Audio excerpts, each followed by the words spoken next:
Hello and welcome to AFP. My name is Devang Desai. I'm joined by the usual suspects, David Goss and Sean K. On today's show, we chat TFC's playoff hopes revived? ? Philly's dominance continues, but Montreal continues to keep up. The Champions League draw, the Cavallini incident that redefines the term Smashville. Well done, Sean. Austin's statement game against LAFC and Christian Tello's move to LA. Plus, as always, it's the mailbag. Hashtag Ask AFP. Gentlemen, another week, a monumental week in many respects. Off the pitch, as we like to say. Sean, you're not in Toronto, and David, you're preparing for a pretty big day. How are we doing? We're doing great. You know, I am getting married this week. That's what Devang is alluding to, and I would argue that we're not. Also, David, just to say, as a friend of yours, I'm not playing Cool in the Gang because we all know what follows that. So I don't want to put any sort of hex or jinx on things. We're not playing the song. I'm making my own wedding playlist because we don't have a DJ, and I hadn't put it in, and that's a good reminder not to. My fiance, which I just finally learned to use that term, and because I refused to because it was a transient term and now it was a waste of time.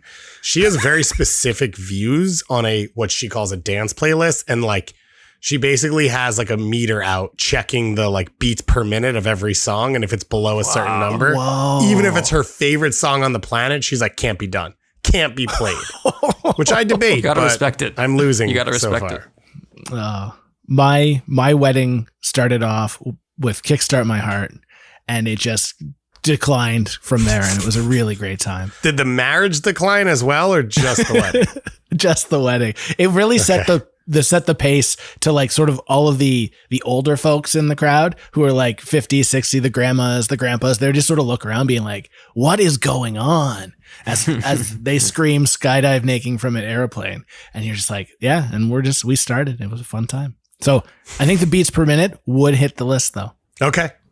I went to a wedding in Ottawa last week and nearly tore my ACL dancing on the dance floor. So I respect the grind and also realized to stretch heavy before getting into 3 to 4 hour dance sessions. I hope Mr. 305 is included though, David. If Pitbull's not on there, is it really a part? Literally, it basically became, the list is Pitbull, Flow Rider, pretty much anything Little John worked on. Who knew the guy even had that much of a catalog? Apple bottom jeans blasting out in 2022. Exactly. Is the prophecy. But it was fun because I was working on it the other day, and then I went to a party and someone asked, could someone connect their phone? So I just put on like my daily whatever for Spotify. Sean, are we sponsored by anyone who's not Spotify, or can I say Spotify? No, let's go Spotify. Okay, cool. Because I've said it 4 times, so hopefully we don't have to leave those out. And it literally was just Pitbull, and someone's like, is this David's phone? And I was like, yep. And they were like, you would just have Pitbull be the daily mix that Spotify's making for you. And I was like, El Taxi, you know? It's a badge of honor, in my opinion. A huge badge of honor. John, coming to us from North Bay, Ontario. How's that going? Yeah, it's great. I'm hotspotting from my phone, looking at the lake right now. It's raining, but we'll get through it. But yeah, I'm going to probably jump in the water right after we finish recording. It's going to be a fun time. The dream. It's extreme end of summer vibes when August comes. I don't know about you guys, but I used to get jacked for back to school, but I'm not going to school anymore. So it's less exciting, I find, these days, and a little more depressing. But fall's not so bad, right? As someone who lives on the 4th floor of a walk-up with no AC, anything that makes the temperature colder, I look forward to. I also love fall. It is my favorite season. Yeah. I like the weather. I like the time of year.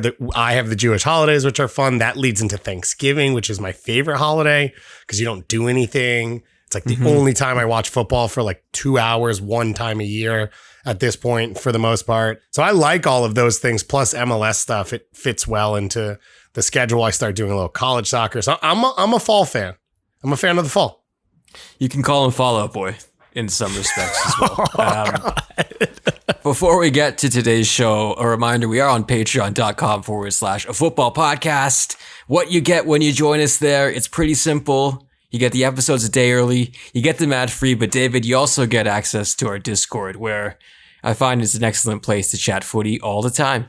Yeah, I was actually out this weekend for large stretches of the MLS European games. So Discord was a perfect place to, once I came back in, I saw all the messages around all the big moments in games, just jumped in, watched those highlights, watched those games, caught up on everything I felt like I needed to, and I got it all from Discord. So it's the best place, as you said, to talk a little soccer. I don't think there was much conversation around Spa this weekend, but I didn't watch the race, so I don't know. Maybe I missed it. And there's a lot of convos around other stuff. And as Devang says, you get the show ad-free and a day early. So like when we preview all of the Wednesday night games that are happening in MLS, all the Champions League that's happening in Europe, you could be listening to that on time and not later.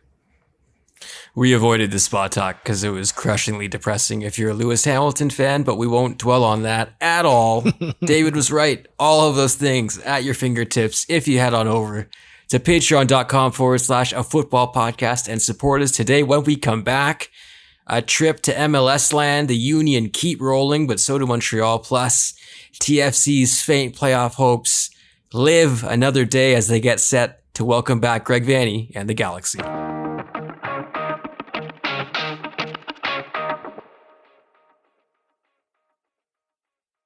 Insigne to Bernardeschi.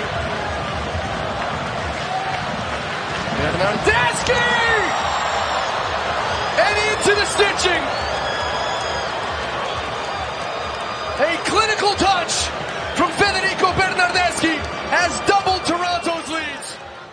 Well, it's not exactly breaking news, but when Toronto FC wins, usually their trio of Italians are involved, and that was nothing different in Charlotte as TFC's playoff hopes did remain alive. Lorenzo Insigne and Federico Bernardeschi scoring very nice goals. Bernardeschi's goal, probably the nicest one, but more importantly, the dream, quote unquote, remains alive. I don't think we have to dwell too much on the Charlotte game itself. I mean, I don't think TFC played all that well. It was just they had the two best players on the pitch, and that was the difference. The thing is, though, that might just be enough to get them in the playoffs.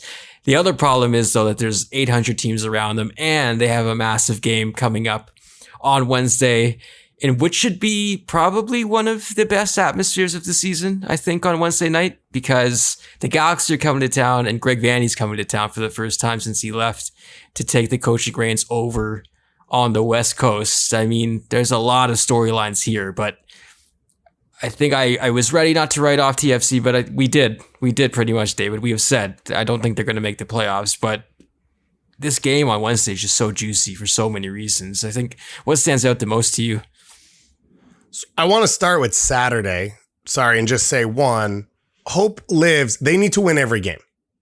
So it's not like when they win a game, their chances have gone back up. It is just another week in which they have not been eliminated is sort of, I think, the right way to think about it. And winning at Charlotte isn't easy. So there's value there.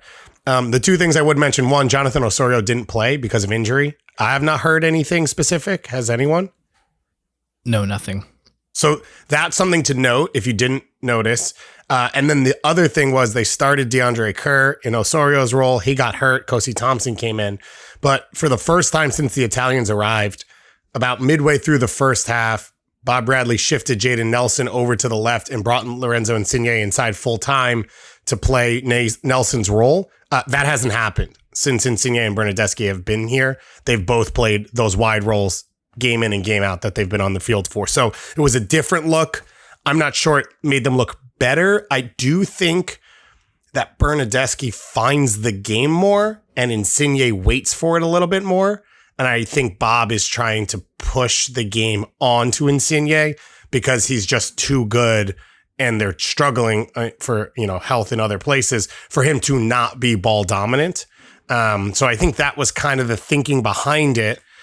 It's tough because we just talked about how good Nelson's been in that role. The problem is Nelson hasn't been goal dangerous and he hasn't really been final third dangerous. And when you take Osorio's late runs and his creativity out, then it starts to show a little bit more the lack of, some of those elements of Nelson's game. But it's something to look out for because it could be really interesting against the LA Galaxy if that's what Bob Bradley looks to do, to sort of assess what does Bob think about it. It didn't really lead to either of the goals. One was a set piece, Bernardeschi to Insigne, unreal finish from him. And the other, the Bernardeschi chance sort of comes in transition. But it was I thought positive for Toronto that both goals came moments after big chances for Charlotte. Like they were both responses to big moments, and that's what you're going to have to see against the Galaxy. This is going to be an awkward game because I do think the Galaxy are going to try and sit in and hit in transition. They did it twice in the first 15 minutes against the Revs in very similar ways that TFC can get exposed and open, but they are not as good sitting deep defensively because they are not good individually in their defensive shape. So there should be a ton of chances for Toronto. I wouldn't be shocked if this was 3-2 or 2-2. That Ricky Pooch through ball for the Hernandez goal gave me nightmares thinking about what's going to happen on Wednesday.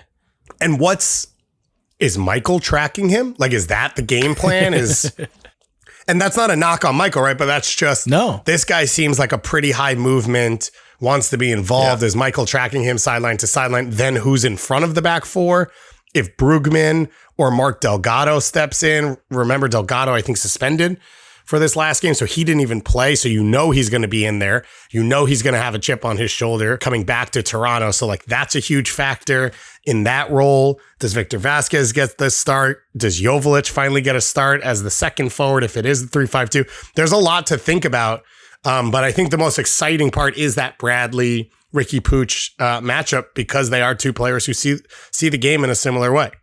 You've got Raheem Edwards versus Richie, perhaps, as well, which is an interesting, fun storyline. I'm curious to see what they do for Greg. Like, what is the reception? Do they do a video tribute? Do they do a video tribute for Marky and Victor as well, and Eric, and I guess Raheem to a lesser extent? But those guys were there for some of the biggest moments, and it's interesting to me how TFC has chosen to approach these kind of moments in the past, Sean. I think we've had some false starts and some false dawns, whether it be the Wall of Honor or other ways that they've commemorated past greats, but it's hard to argue with Greg's legacy here. But I know there's a lot of people still involved with those titles still at the club as well. So I'm interested to see how they tackle this. Yeah, it's from a creative standpoint, even in it itself is makes it really tough because like obviously you need to recognize what Greg did. He changed this club, him and Tim Bezbatchenko, like turn the corner. They became this great club. But then at the same point, like Mark Delgado was involved in all of that. So was Victor. To an extent, like Zavaleta was a key contributor to the championship teams. Like, so it's like you have to honor them as well. But then Greg is like, quote unquote, the Greg father. So it's like, how do you can't do 8 tribute videos. So do you just do one and call it a day? Or do you recognize Greg today and then somebody else tomorrow? It's, I'm glad I'm not at 6:52. Greg Vanney tribute video at 6:53. Eric Zavaleta tribute video at 6:54. Welcome to kickoff. Yeah, yeah. It's I'm sure Greg will have some PTSD seeing the Ferris wheel in the background as the CNE is in town, and it'll take the team bus 80 hours to get to the game. But it will be a really fun night, and the stakes are extremely high for both teams as the Galaxy remain in the playoff hunt after a scrappy win against New England. I don't think they were that good in that game either. No, I didn't think so either, although I thought it was what was called for. I thought that first half coming out in that shape, not giving up big chances. Do you think there'll be a TIFO for Greg? I do. I actually do. I'm pretty confident there will be. Sean, I don't know if you actually know the answer, so maybe I'll look very stupid, but I traditionally I do get intel ahead of time, but I haven't heard much. But once again, I've been up at the cottage for a couple days now. So, but it would, there's going to be something, but I don't know if it's going to be to the scale of which, let's say, the Danny Dicchio lengthways banner. But it's crazy to even think about that. It's like how much there should be. I'll be disappointed if there's not. How about that? Yeah. But David, have you been to a Toronto FC game during a Toronto exhibition? I don't think so. No? Oh, it's basically like a giant carnival, like just state fair surrounding BMO Field. You got Ferris wheels, you've got games and prizes. It just looks so beautiful and it's so chaotic. There's like a huge food building where you just fill yourself with just disgusting home like foods. Like there was a bacon jam that gave people salmonella a couple years ago. It's real fun stuff. There's a mac and cheese lemonade this year, which sounds just ridiculously bad for you. What? People are right? What does that mean, lemonade? Is the mac and cheese made into a liquid to drink? Yes. From most accounts, yeah. From the first responders I've talked to, yes. I didn't realize how American you guys all were. It's the sad truth. It's the sad truth. We try to hide it, but honestly, we've been infused. Yeah, I didn't realize you had that dog in you. Jeez.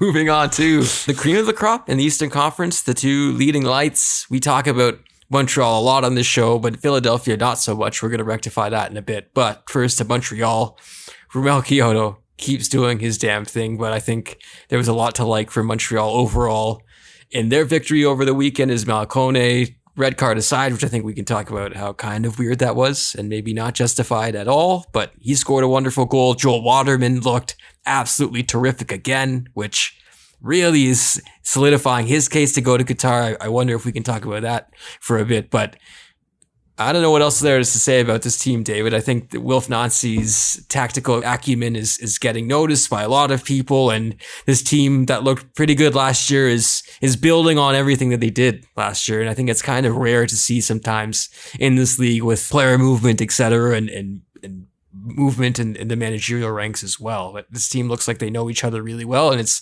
translating to success on the field. And shouts to Seb Breza as well, who was terrific in goal. And it's so rare in MLS. We try and predict it and do it every year, where you have these teams where, okay, how are they better than they were last year? Well, all these individuals are going to take a step. Kamal Miller, a year now, right? Because last year was basically his first year as a starter in his pro career. So, okay, 1 year on, he's going to improve individually. Joel Waterman's going to improve. They bring in Alistair Johnson. That's someone who both was an addition, but also the expectation was he would raise his game.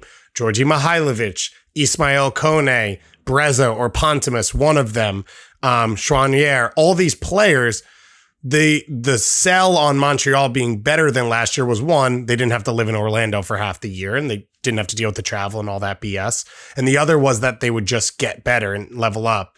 And it normally doesn't happen, right? Because one guy falls off, one guy gets hurt, someone new comes in, challenges for a spot. It's rare that it happens like this, and it really across the board has happened for Montreal. And then you add in Quioto playing the best he's ever played in his career, and Lapalainen and now Wanyama, who are not young players that are getting their feet wet, but are showing improvement in the group. So it's a credit to Wilfried Nancy for being able to create that culture.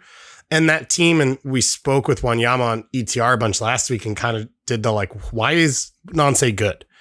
And it was interesting to hear a guy who, and correct me here if I'm wrong, Sean, but I believe played under Pochettino, right? Who else would he have played under at Spurs?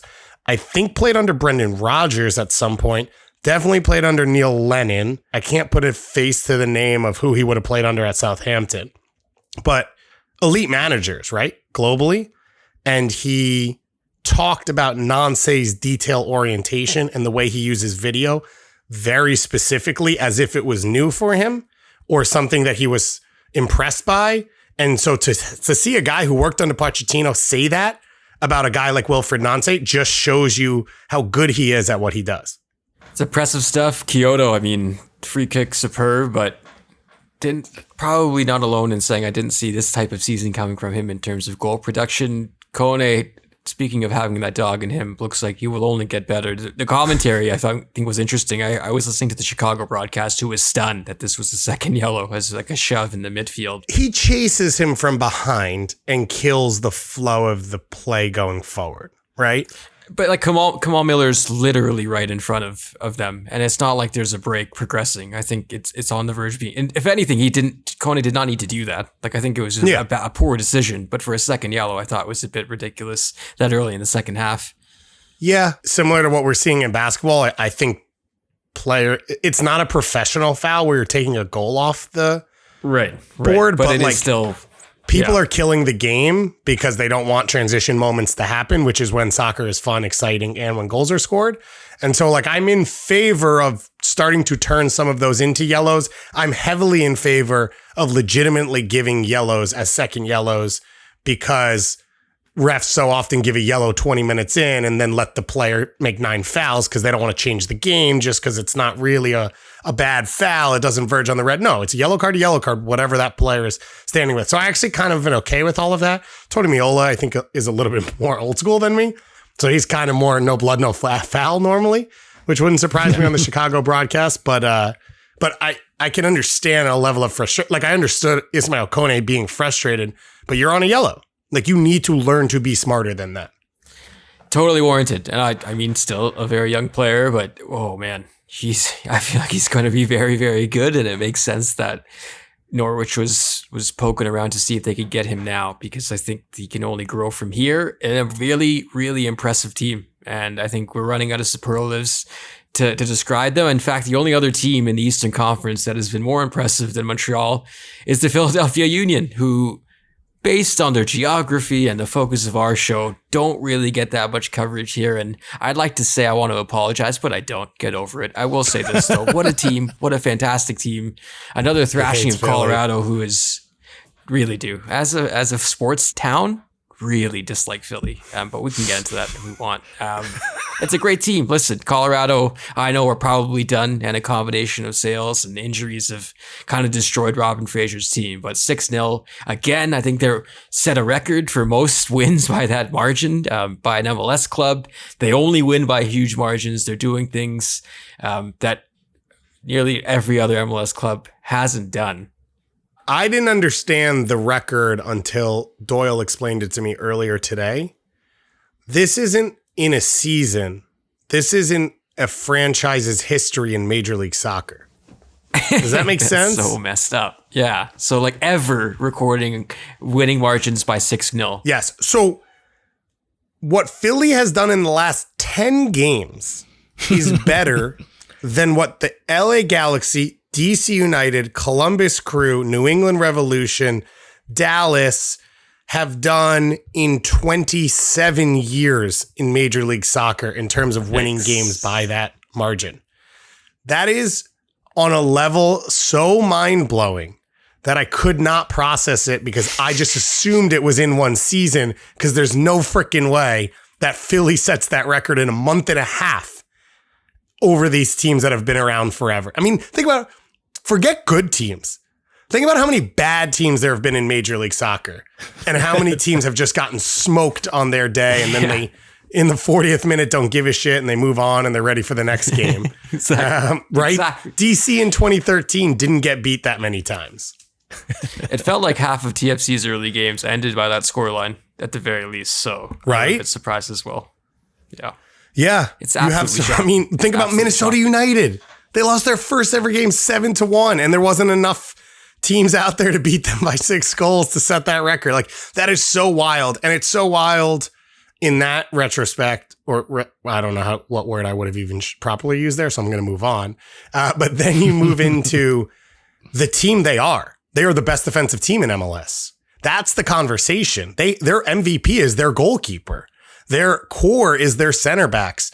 They have top 5 players at some positions. One of them is D-mid. Like, that is the essence of this club. So you add on that and their run to Eastern Conference Finals last year and their Supporter Shield win the year before, and you put that in with this record and the potential that they could basically outscore themselves 3-1 in terms of goals for and goals against, which would be a substantial margin better than the best records in MLS history. TFC 2017, LAFC 2019, they were just above, scoring double as much as they gave up. This Philly team could be 3 times as much. Like, that's the type of stratosphere we're talking about with this Union team. We're talking about a team that's 3 points behind LAFC in Supporters Shield in a year that LAFC was on pace a week ago to set the all-time points record. 20 goals against in 28 games. That is mind-blowingly good. All of that said, David, who's going to beat Philadelphia in the playoffs? Because I feel like a team will. And I know Daniel Gazdag is an MVP candidate and all that, et cetera, but I've seen this song and dance before. maybe less jokingly, who do you think matches up the best against them amongst the top Eastern Conference teams? More specifically, I'm trying to goad you into saying Montreal, and I'm wondering in my head a Montreal-Philadelphia Eastern Conference final matchup. I like. First of all, I think Jim Curtin versus Wilf Nancy would be a pretty amazing battle of the wits. But do you think Montreal has enough to stop them? So I guess I hadn't thought about this, so it's a great question. I do like the way they match up because I think for Montreal, they both have individuals who can have moments of brilliance, which you need in a big game like that, and you need against a Philly team that can suffocate you, right? So if you're against the game, Georgie, Kyoto, now Ismail Kone, they can do something special and sort of get you out of that. Obviously, Philly has a massive advantage in goal. Like Pantomas has been pretty good this month. Breza was good this game, but we were asked last week who are the best goalkeepers in Canada, and we went down the CPL shutout chart 4 or 5 deep before we mentioned any of these guys, right? Like that's for real though, and that's more proven than them being good. Like their track record is not very long, and so that's I think a bit of a disadvantage. The other I would say is depending on the shape and who you put out there. It's pretty fascinating to think about Kai Wagner against Alistair Johnston on one wing. The other wing, I think, is a clear advantage for Philly, whether it's Mbaizo or Nathan Harriel. And so I think that's a massive advantage for the Union. And I think you can generate a decent amount of chances from deep crosses or link up play on the edge of the box, the pullbacks for that team. But it's two teams with not a lot of holes. And that's kind of the only one that pops out and you can think of. And it would be a fascinating matchup. The other thing that would be fascinating about it is if that game were to happen, I assume Philly would host. At that point, I do wonder the calculus for Jim Curtin of when he does and doesn't start Jack McGlynn. Home game against Montreal feels like it could be a game you could start him.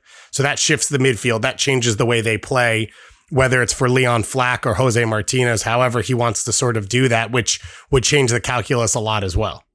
Let's hope we get it. I really do. I think that'd be a wonderful Eastern Conference final.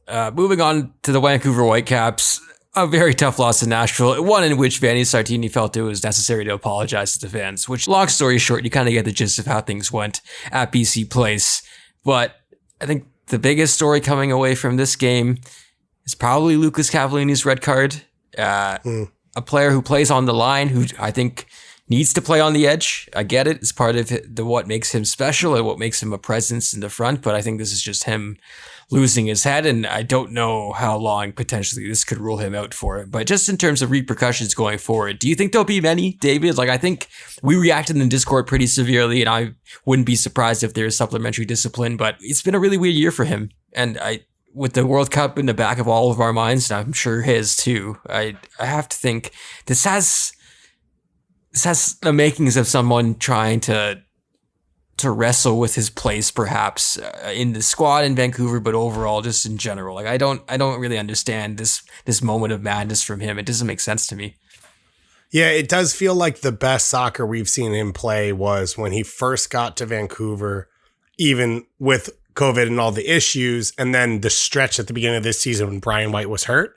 Those are the two best segments we've played, and as you said, it was clear his role on the team in those moments because there was no one else to play for him. The first time he was the star DP and there was expectations. He didn't score a lot, if you remember, but his performances were better. He scored a bunch of penalties. He changed the game. And then this year, it was probably the best we've seen him play. And it was clear he was the starter. And so, yeah, I think you can see some of that frustration, some of that trying to change the game, some of that I'm not the starter, so I need to use these minutes and trying to find a way to maybe create a little more out of the few minutes you're out there than you would if you were slowly building through the game and setting up defenders and setting up runs and stuff like that. But I think overall, the transfer has been a failure, both from the club and the individual point of view. It might cost him a spot at the World Cup. I think it's cost Vancouver quite a lot. I mean, I feel after this week, this is their best 11 that was out there. And that performance was pretty poor, both from the scoreline, but also like no one stepping to Randall Leal for 65 yards while he dribbles up the field. Yikes. But I do believe in the 11 players out there. I just think it's too late. Schopf they're not going to get him in at the level they need him right now. Gressel coming in, Thomas Hasal being brought back into the team. I just think it's not all going to gel because so many of the moves happen so late. And that's sort of what this feels like. And a big part of next year is going to be also you can use Cavallini's spot. Like there's no way he's going to be on this team and there's going to be an open DP spot because he's not played at a DP level at any point. Big time spoilers for our Maple Leaf heat check, but Sean, over to you. No, let's do it. Heat check time. Devang, we'll start with you first. Toronto FC, 9 wins, 13 losses, 6 draws, 33 points, 10th in the East, 3 points back, and 6 games remaining. How are we feeling about Toronto FC? As the Smith said, there is a light that never goes out. The hope remains. That's probably the hardest part of this all. But if they can just win all their games and get some luck, I think I saw Martin Bailey's stats guru kind of lay out what would happen for TFC not to get in if they did win all their games. And there are scenarios like that. So I'm of no illusions that it's win and you're in, but there's a faint hope. So it's a small flame, possibly a big lighter.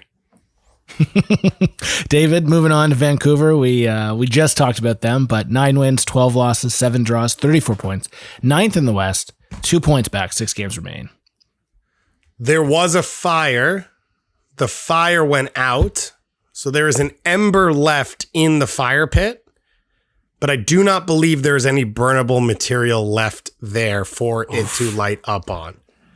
So it exists, but I don't think there's anything there to make it happen. Something to point out, by the way, they've played one more game than the LA Galaxy. So the team they are chasing still has a chance to put up more points to spread the gap. And the team they are in front of, Seattle, also has less games played. So while it sounds maybe harsh, they're 2 points back with 6 games left. Great.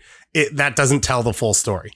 Devang, last up, Montreal, heat check, 15 wins, 8 losses, 4 draws, 49 points, 2nd in the East, 14 points up from the playoff line, and 5 back of the East champions.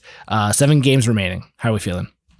Check your Facebook and your email invites because we're having a bonfire and we're throwing all the things we can find in there. It's like Woodstock 99 when Fred Durst lost his mind and advocated for breaking everything. It's that kind of sentiment. There's a huge flame. Is it controllable? We'll see. But break yourself or wait, break some stuff. I believe is the actual. Yeah, break stuff. Sorry. Come on. Sorry, Sean. Sorry I got the new metal classic wrong. But yes, there's a bonfire. Are we going to burn CF Montreal jerseys in that bonfire to sort of move on from that little issue?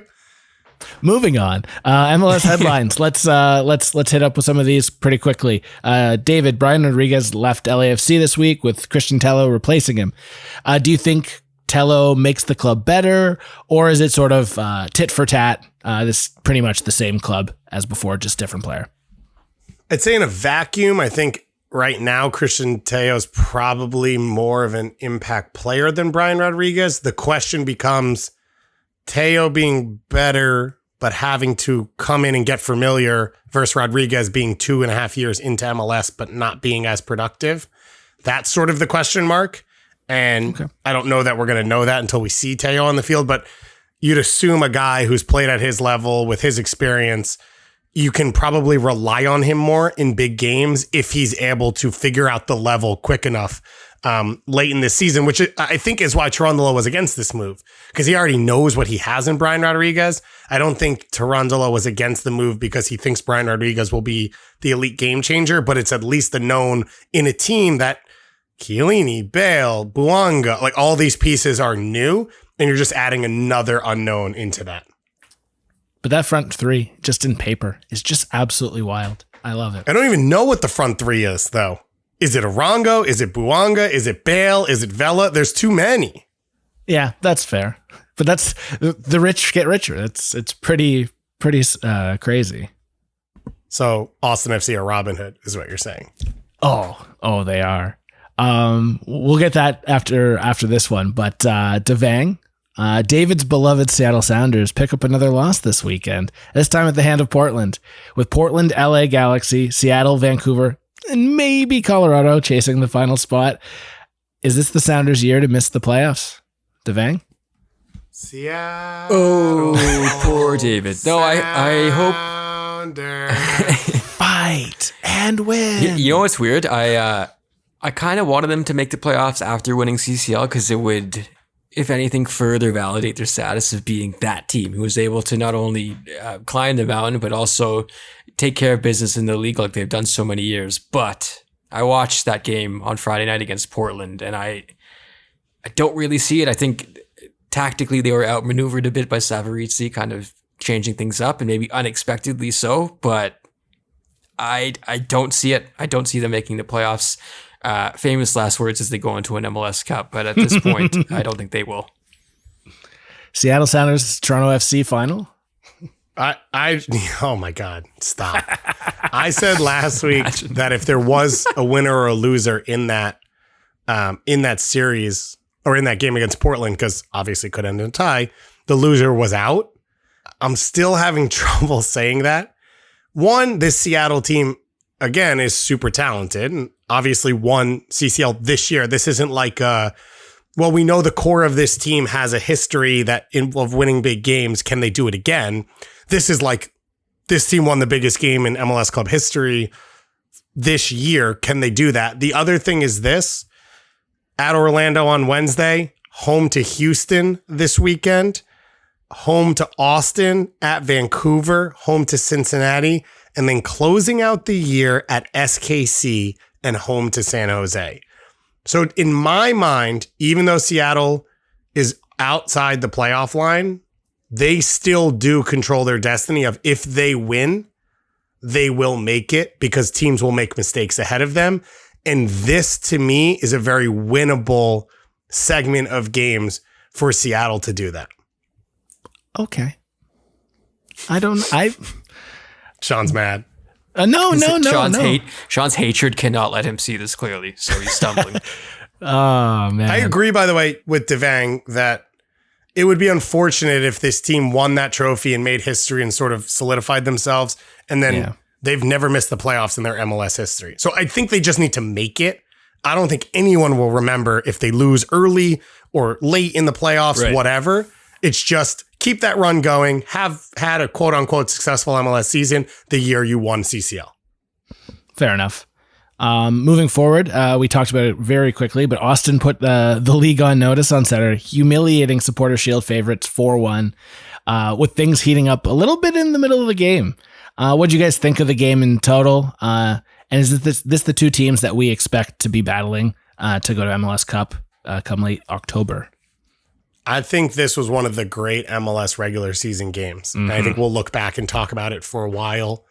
I do think back on, didn't Philly beat TFC like 5-1 in 2020 when they were in a Supporter Shield race against each other? Yeah.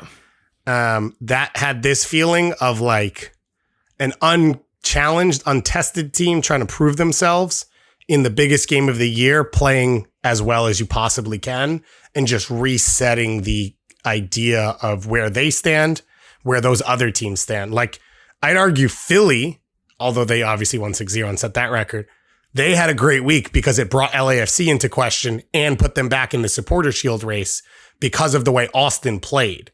And I think it brought Montreal back into the MLS Cup contenders legitimacy conversation because Austin sort of pulled LAFC back to the pack, but they didn't just do it by scrapping a 2-1 win or scoring a late goal. They did something I don't think any of us thought would happen from the first whistle on. So it's one of the great performances.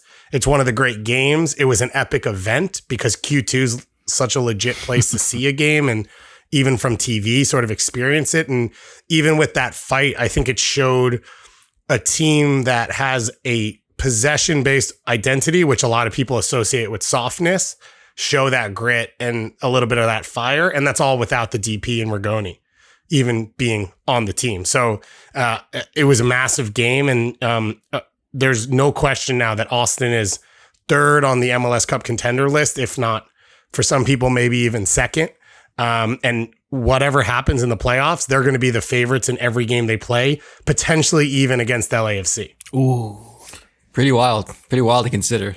Right before we go to break, but one question, and I don't know how I would feel about it because I haven't been to the stadium, but the lights and the flashing green. Are you for it or against it? When I see it on highlights, I'm like, I don't know if I would like that being in the building. You guys like it? So I've been to one game there, and it was a day game, and they lost 1-0. So I've never experienced it either. Thanks, LA Galaxy. But it's not really my vibe either, I would say. But I don't know. I like when teams do something and then it becomes their identity. And yeah, I feel like they're with it, especially being the leading goal scoring team in the league. They've done it a lot, Devang, which I feel like sort of helps insert it into the ID pretty quickly. I always get freaked out for people who have like epilepsy or like stuff like that.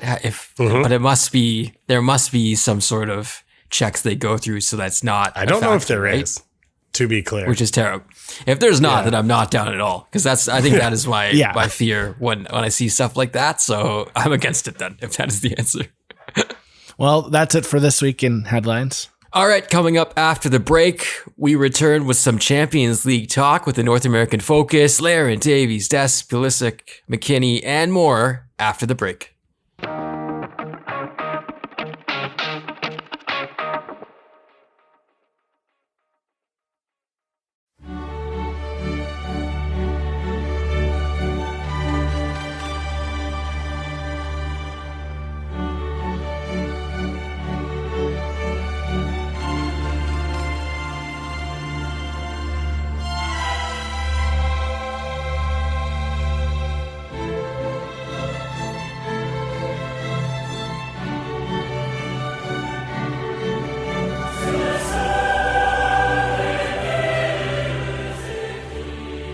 There you have it. The Champions League is back, this time with more North American players than ever before.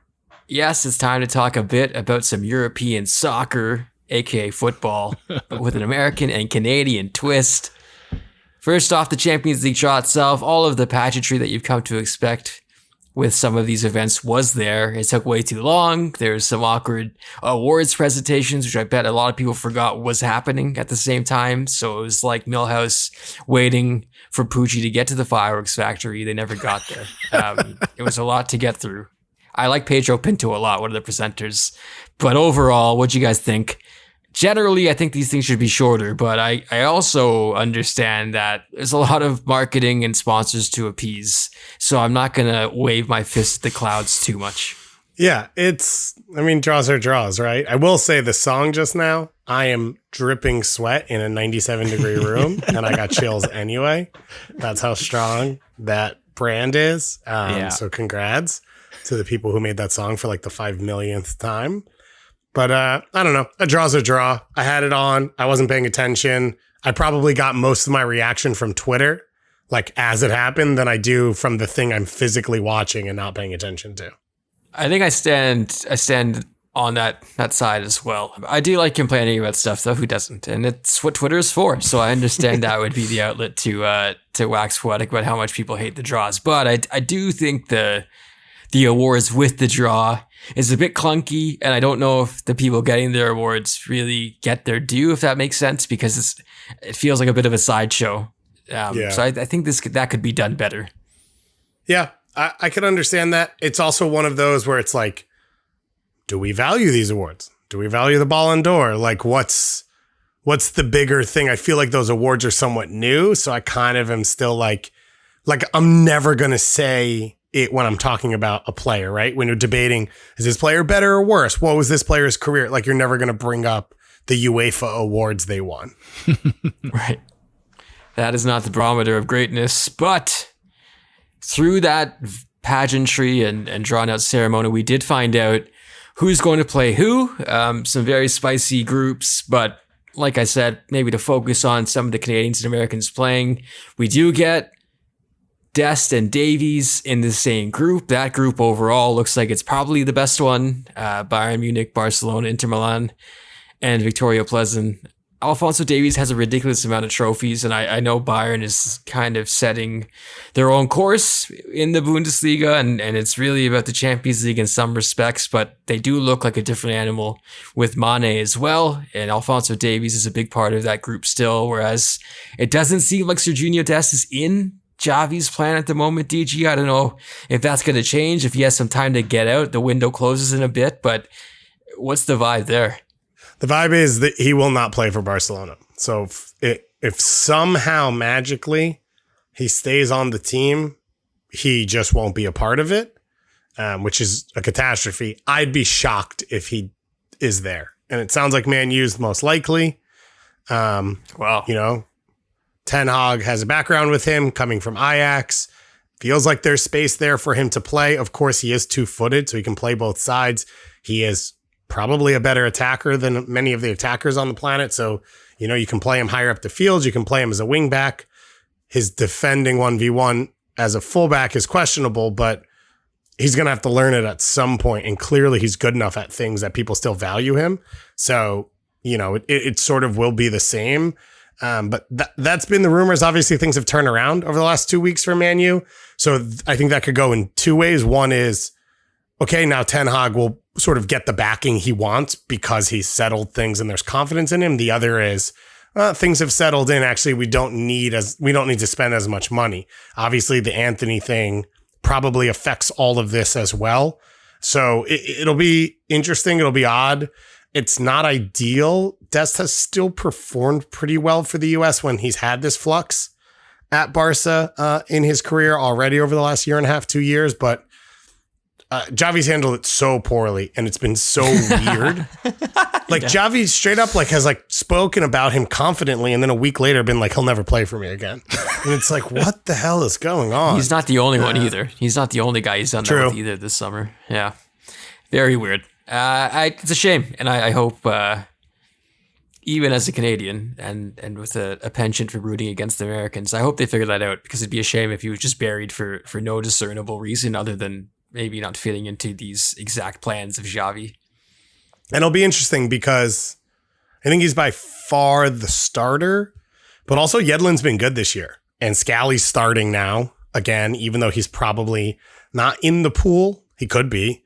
Cannon's still having his issues with, you know, getting playing time or his club being existent. But yeah, so it'll be interesting in that, right? The other thing we got to say about this group is, I had the draw on, I think I was getting ready to record something with Charlie Davies and I brought something up of some team getting drawn with a big club. And I was like, oh man, they must be upset. And he's like, no, everyone's starting already to debate what jerseys they're going to trade.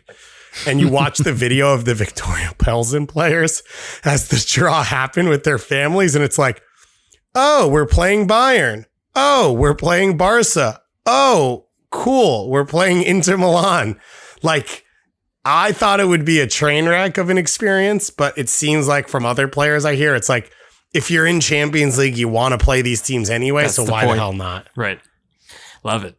Love it. That's the whole point, right? And who knows? You could pull a Sheriff and do the unthinkable in a group stage game and become a legend forever. And that's just stealing a result, right? If they draw one of these teams on the road, they are forever legends. Wes McKinney and Juventus find themselves with PSG, Benfica, and Maccabi Haifa. Wes McKinney, I was watching some Juve preseason stuff and seeing what they were putting out, and I think it's interesting, DG. He's one of the focal points of the team, and the way I saw a video with him and Wojciech Szczesny, and Szczesny's joking with him about how he's the style king of the team and he's got the best fits, some of the worst fits too, but I feel like he's elevated himself to being one of the key squad members where that wasn't the case last year. Yeah, he is. He's kind of like a culture setter guy for them, as you said, and he's fit very well because they have a lot more ambiguous pieces now. There's less defined roles. They have more players, I feel who sort of flex in and, are center mids that can float out wide. If they maintain Rabiot, which I don't even know if we know that yet. He's a center mid who likes to attack but should defend. Locatelli likes to get out wide and pick up the ball. Di Maria is a winger who's played as a 9 and a 10, and Cuadrado's played as a fullback and as a winger. They have a lot of pieces that sort of kind of float, and that's where Weston McKennie's at his best, because he's not Thomas Mueller, but he is a Rumdeuter of just he reads the game, he finds it, he sees moments, and he sort of creates chaos. I also think it seems like I can't think of a better comparison than Park Ji-sung. So if you think of one, let me know, of he won't play in random games, but Allegri will always lean on him in big games.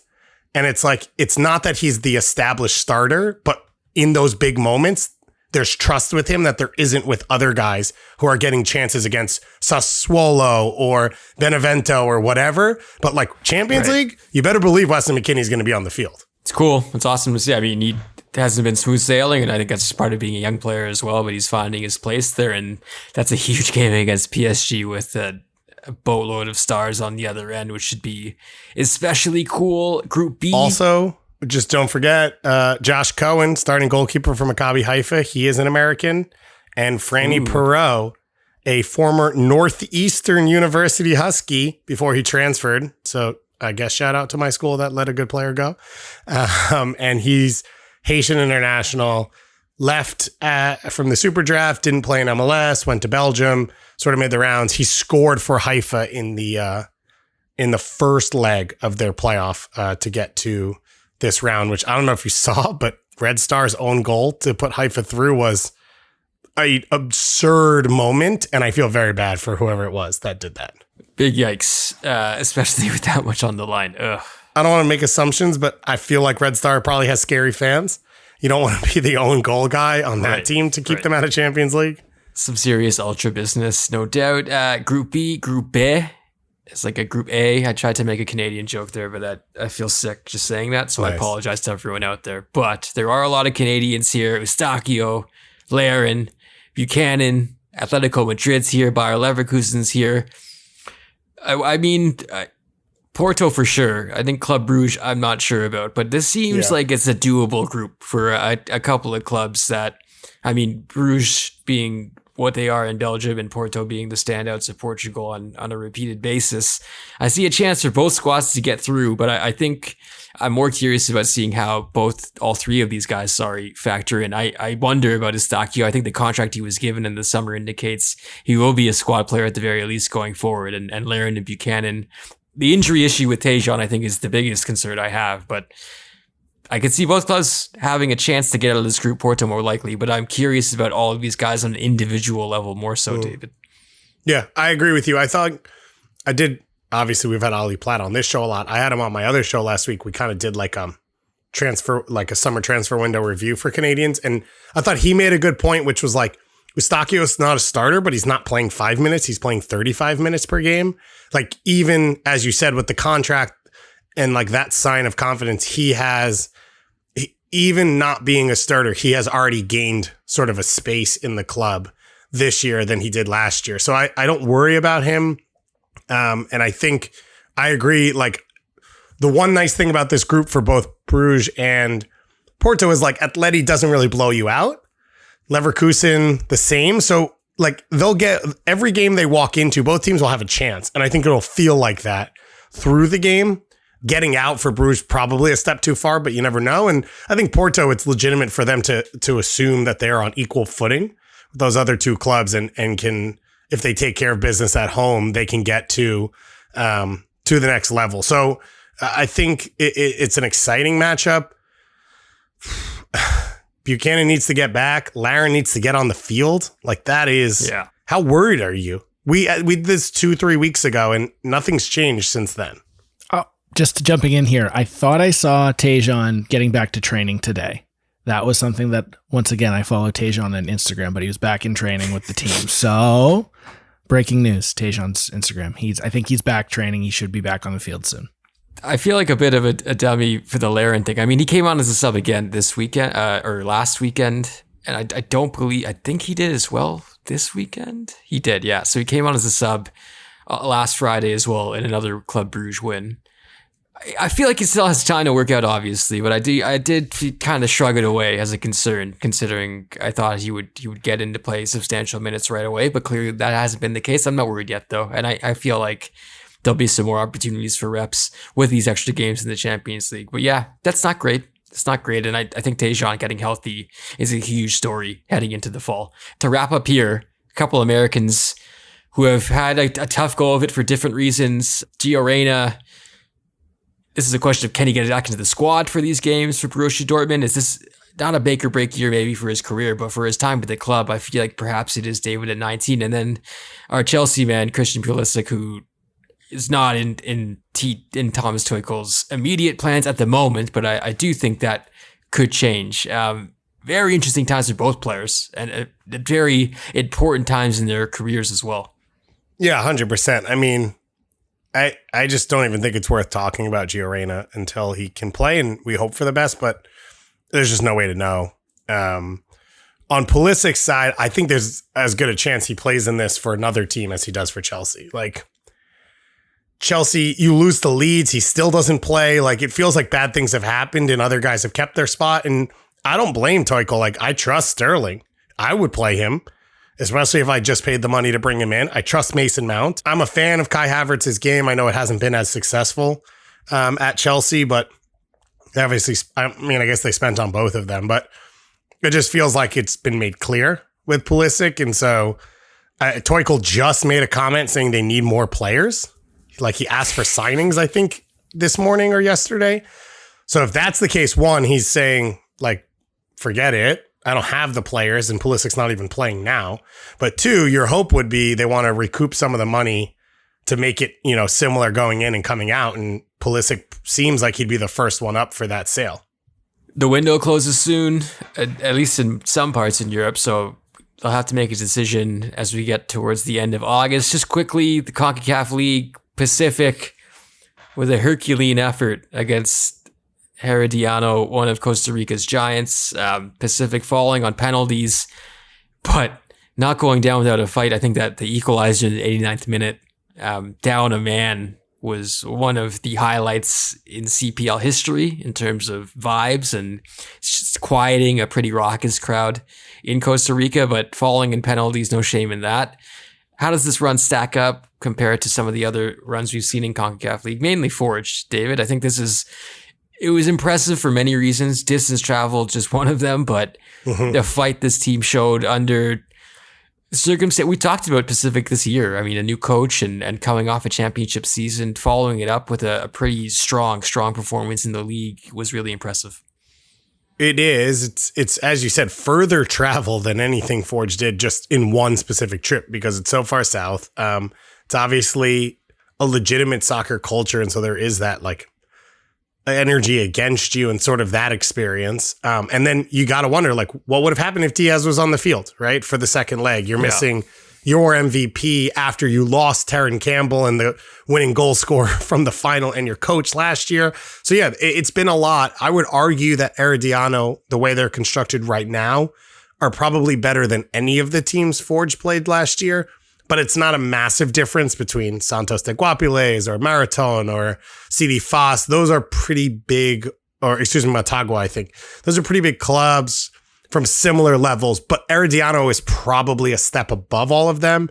Keisha Fuller, Jerson Torres, Brenes, like legitimate Costa Rican internationals that start for that team, and they kind of challenge at the top of the Costa Rican league every single year, and I believe they're in first this year in the entire league. So that I think it's almost equal, even though it's shorter and there'll be less of a lasting image. I actually think for the league, it's probably more important to say Forge is not our Shakhtar or, Zenit or Bayern even. Like, other teams that can win here can compete at the level that they proved they could compete at.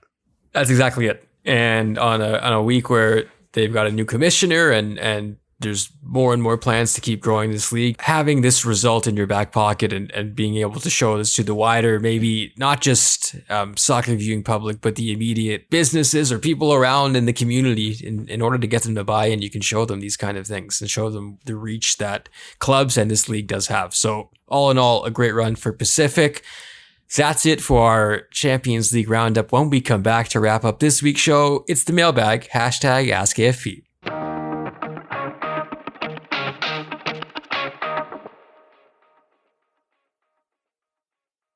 And welcome back. It's now time for #AskAFP, where Devang and David will do their best to answer all your questions. As always, thanks to everyone who sent in their questions on the Patreon Discord as well as Twitter.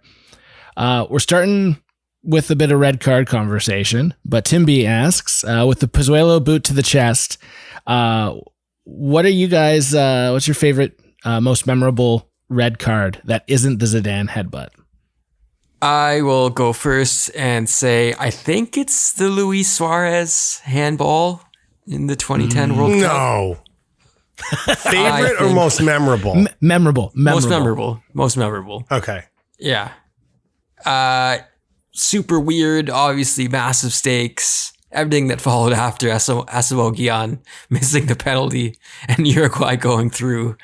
It all was just very Luis Suarez and impossible to forget. I mean, I guess the question to me was, it was supposed to recall the first red card I thought of, and I think that was my answer. No, I think that's fair. Sorry, I thought he said favorite, and I was like, Devang, you're a fan of that? Yeah, I know. I'm not a monster, David. I'm not a monster, all right? Please. Although I will say this, in turning Luis Suarez into a monster for it, like, he got punished. Like, the thing happened, he broke the rules in the way that won. They are... Right. Like, if they had made the penalty, he would have had a red card and they would have lost. Like, he didn't cheat. Like, he didn't. He made a play and then the rules were carried out the way they're meant to be carried out. So I kind of always thought it was interesting that and it's obviously because it's Suarez, right? And I think as well, the romanticism around Ghana being the last African nation at the South Africa World Cup, and sort of everyone, including myself, even after they beat the US, rooting for them to get to the next step, which I think would have been the semifinal, which would have been history. So I get that, but I always thought it was funny, the like discourse around like, look at that monster that is Suarez. He handballed the ball off the line. It's like, yeah, and then he got a red card and gave him a penalty. Yeah, I was going to try and all of mine are like Rafa Marquez against the US. So I guess I'll say Rafa Marquez against the US. And what makes it so memorable, David? Well, one is that Rafa Marquez hated Kobe Jones clearly and hunted him out and got the red card the first time. And the other is that it happened more than once. I think he got at least 2 against the US, which is just amazing. Gotta love passion. That's what you call it, I think. Moving on, Monty asks, if you could have any piece of soccer memorabilia, what would it be? Devang, you start first. Ooh, very tough one. But I don't think they need this anymore because I think the competition is over. I could be wrong, but give me the Trillium Cup. Let me just keep the Trillium Cup. I don't think anyone's using it right now. I don't see why it would be put up anywhere. So I just like to have it. That's a cool one. I like that. I'm going to go left wing or out of left field deep cut, maybe left wing too, actually. There was a soccer team in the 1920s called Hakoah, which is Hebrew for strength. And they were an Eastern European set of Jews that played on a team that like traveled around the world and like promoted Judaism in Israel, I think, and like played teams all across the world. And they were bomb. They crushed teams. Like there's this story about people in a Holocaust camp playing German guards and winning and then being executed for it. It's a rumor. No one really knows if it's true. There's some rumor that it was Ukrainian or Croatian players that were just dissidents. There's some rumor that it was players from this group, whatever it was. So if anyone ever had anything from that team, I'd like, I don't know that I could properly take care of something like that. Yeah. But I would do my best and display it. Amazing. Wow. That is amazing. Moving forward, Can a Soccer Guy asks, if you were to pick an American or Canadian in Major League Soccer to step up to the penalty spot at the World Cup to win it, who would it be? He doesn't need to be in the national team picture. Just somebody who's you'd think would put it home. Jonathan Osorio. Oh, wow, you monster. Was that savage? Yes. Oso's going to find you. David, who do you got for America? This one's tough. There aren't a ton of PK specialists I'm trying to think that are like part of the national team pool. So like, because if I could say anyone, I could pick like a Hani Mukhtar or something, but that they have to be they have from to those be, 2 player pools, right? Yeah.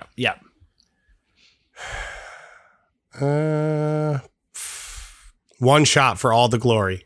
All the glory. I'll say Shea Salinas. Feels like Shea Salinas kind of would not give a shit and be like, yep, fine, next. Here's a goal. Devang?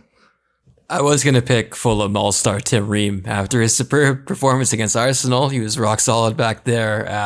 But non-jokingly, I'm going to pick Steven Vittoria Saw his wonderful goal against Sporting Lisbon over the weekend. I've seen him take some PKs before. He doesn't mess about. Steven Vittoria. I don't think Devang understood the question, and he tried to troll me and tripped on it. In Major League Soccer.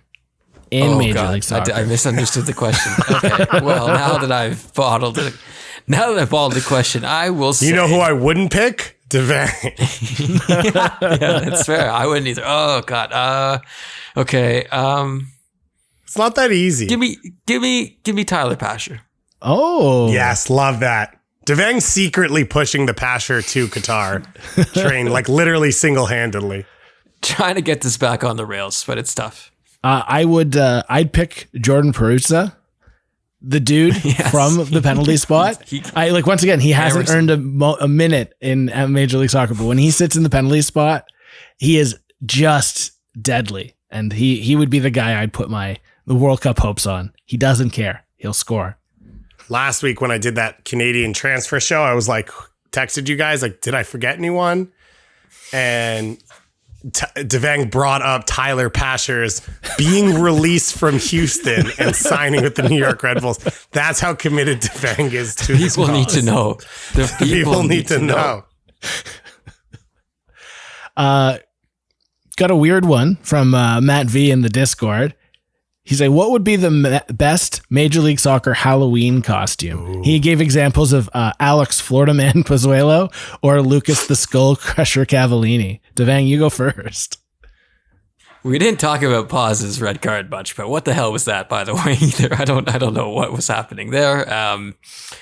I think I felt this way watching Austin and LAFC on Friday night, being like, man, this is great, and what a great day for the league. So I think I would go as...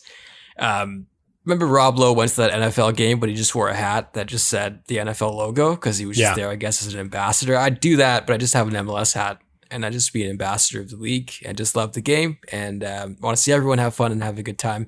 So I do the Rob Lowe thing, but with an MLS hat. Well, I have that hat if you'd like it, Devang. It's one of my favorite hats because that's literally my reality. I'm like an MLS fan. Literally, I was at the All-Star game and I have some friends who like going to the MLS events and hang out and go to the game and they're just chanting MLS in the stands the entire time. Fans of the league, not fans of a team. I feel seen right now, but I also feel attacked by Devang. I would say this isn't exactly online with this, or maybe it is actually.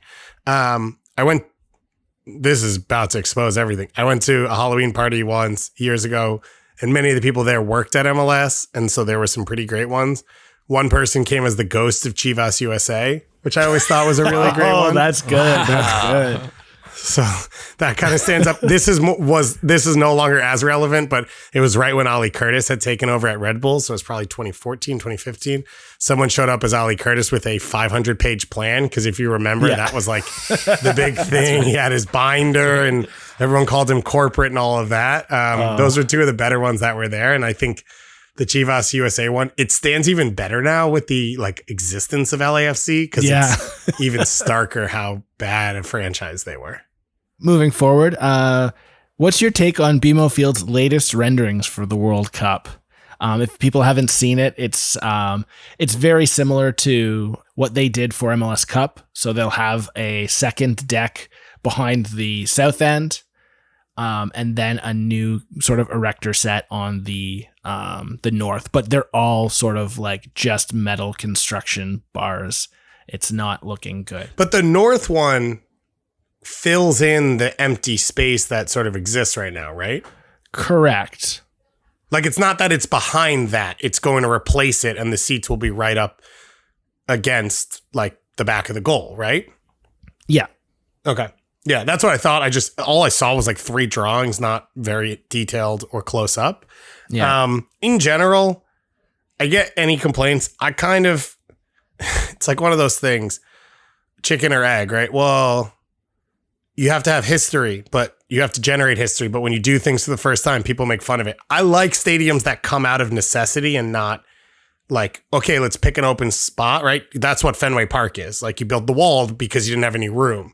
So I kind of like the it'll just sort of grow like this gross monster over time from the stands with the rolling food stands to like now what it is now and then what it will be. So I'm not against it. And it feels like number one thing to me with all the soccer stadiums built is like, what's the atmosphere going to be? How does it hold noise? How close do you get fans to the field? And it feels like it'll accomplish most of that.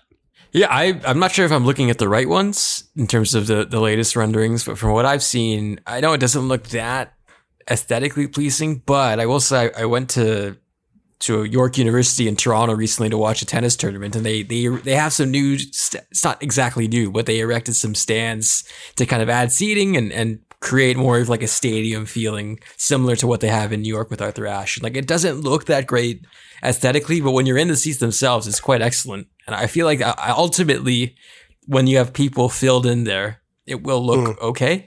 So I'm not totally against it. Yeah, I think that the way you just explained it, Devang, really changes my perspective, because who's looking at the bird's eye view of a stadium and being like, wow, that's beautiful. Like, who cares? As long as the sight lines and everyone's experiencing and having a good time, then who cares? So thank you for that. You're welcome, Sean. You're welcome. Sean came in this so negative and we picked him out. Yeah, I'm through. Last but not least, our dear friend Vladdy420 asks, which non-soccer athlete do you think would be an incredible soccer player? I already know Devang's answer. Oh, God. Do you? Because I don't know my answer. I saw a clip go viral this week of Rafa Nadal taking that touch off the clean volley and popping it up to his hand, which was, and the tennis ball's bounce. Like, that is not easy. So I assumed that was going to be your answer. That's a great pick. I think Andy Murray played a bunch. Stan Wawrinka played a bit. Gael Monfils, perhaps. I was going to pick Joel Embiid. Ooh, nice. As like a center back. Really good feet, good in the air. All those things you would look for. So I actually interviewed Joel Embiid at one of the Steve Nash charity pickup soccer games that he runs. Embiid did not play, so I can neither confirm nor deny his soccer talent. Too. Is he? He was talking to me a lot about Henry, so I assumed as much. But people like Henry outside of that as well. But there's a picture of me interviewing him, and I'm basically holding the microphone directly with the full arm straight up, and he is still slightly crouched over to the right to speak into it. Like, when you think 7 feet, you're like, well, we're all a foot, we're all in the range, but damn, it is wild how tall he is. Luka Doncic, we've all seen the video of him. He looks pretty impressive. You'd assume like a Tony Parker or someone like that must have played and is a bit more proportional to it. I've always said, like, in the whole, like, oh, if the best players played this, right? What would they be like? And it's like, give me every slot receiver, backup college running back, and like non-big 5 point guard in college sports and start them in soccer at 5, and you definitely would have a squad.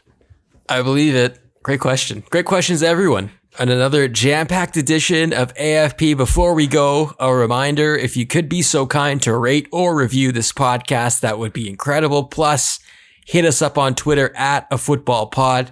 And another reminder, we are on patreon.com/A Football Podcast. Join us there, get the show ad free, get it early on Tuesdays. Plus, join us on the Discord where we're chatting footy and other sports all the time.